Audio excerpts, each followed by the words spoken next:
പ്രത്യേക ഘട്ടങ്ങളെ അടയാളപ്പെടുത്തുന്നതാണ്.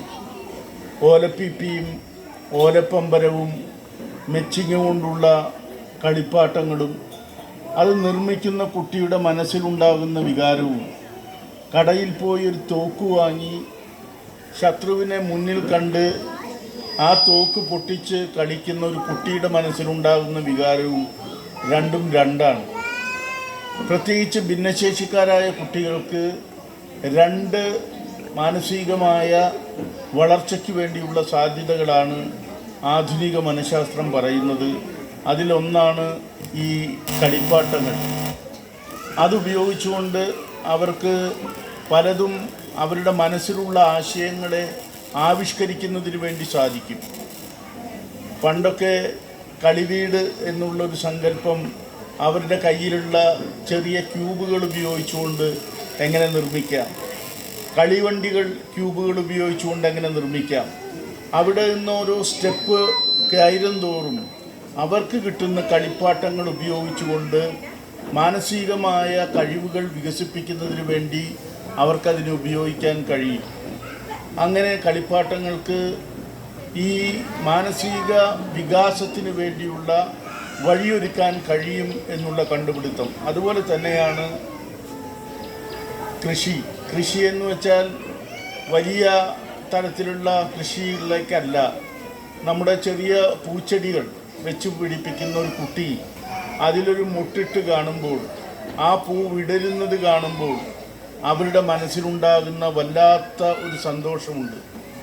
അങ്ങനെ കുട്ടികൾ ചെടികൾ നടാൻ കളിപ്പാട്ടങ്ങൾ ഉപയോഗിക്കാൻ പഠിക്കുന്നതോടുകൂടി തന്നെ അവരുടെ മനസ്സിൽ പ്രാഥമികമായ ചില അറിവുകൾ കടന്നുകൂടും എന്നുള്ളതുകൊണ്ട് ഏറ്റവും നല്ല നൂതനമായ മാനസിക വളർച്ചയ്ക്കുള്ള ഒരവസരമാണ് ഈ ടോയ് ലൈബ്രറി ഇവിടെ സൃഷ്ടിക്കുന്നത്.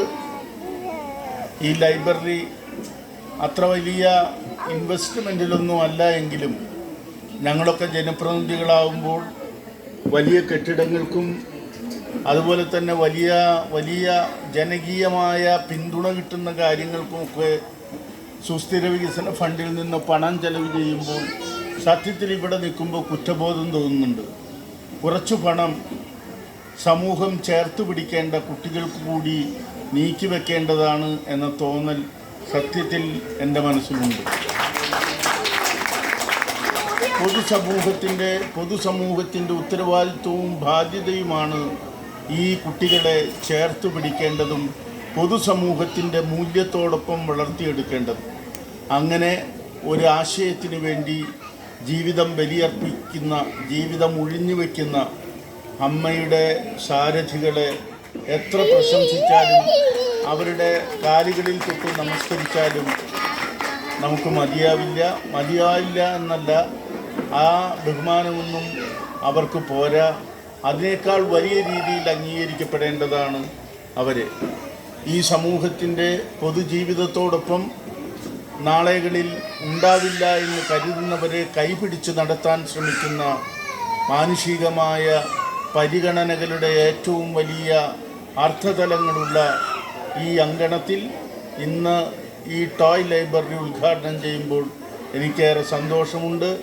ഇന്ന് നമ്മുടെ ഇൻഡോർ സ്റ്റേഡിയത്തിൽ അന്താരാഷ്ട്ര ഭിന്നശേഷി ദിനത്തോടനുബന്ധിച്ച് മന്ത്രിമാരും ജനപ്രതിനിധികളും മേയറും ഒന്നിലധികം മേയർമാരും MLA-മാരുമൊക്കെ പങ്കെടുത്ത പരിപാടികളുണ്ടായിരുന്നു.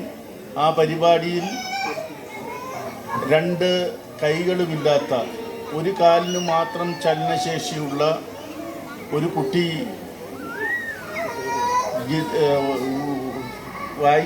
പിയാനോ വായിക്കുന്നത് കേട്ടപ്പോൾ നമ്മൾ ഞെട്ടിപ്പോയി. രണ്ട് കാലും തളർന്ന് നീന്തലിൽ വിദഗ്ധനായിട്ടുള്ള ഒരു കുട്ടിയെ കണ്ടപ്പോൾ അത്ഭുതപ്പെട്ടു.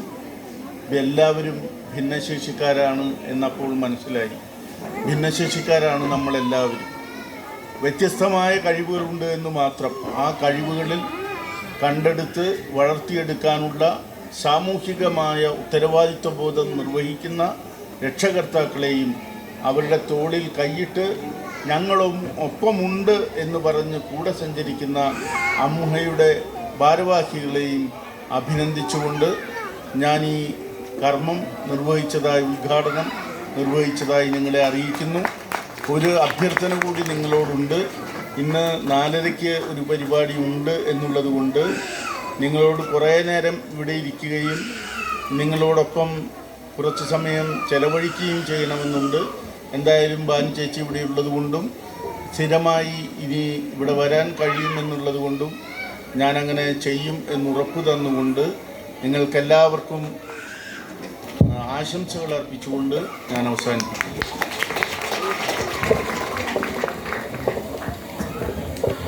നമ്മുടെ ടോയ് ലൈബ്രറിയുടെ ആദ്യത്തെ വിതരണം ടോയ് കൊടുക്കുന്നതിന് വേണ്ടിയിട്ട് MLA ക്ഷണിക്കുന്നു. ശ്രീയക്കാണ് കൊടുക്കുന്നത്.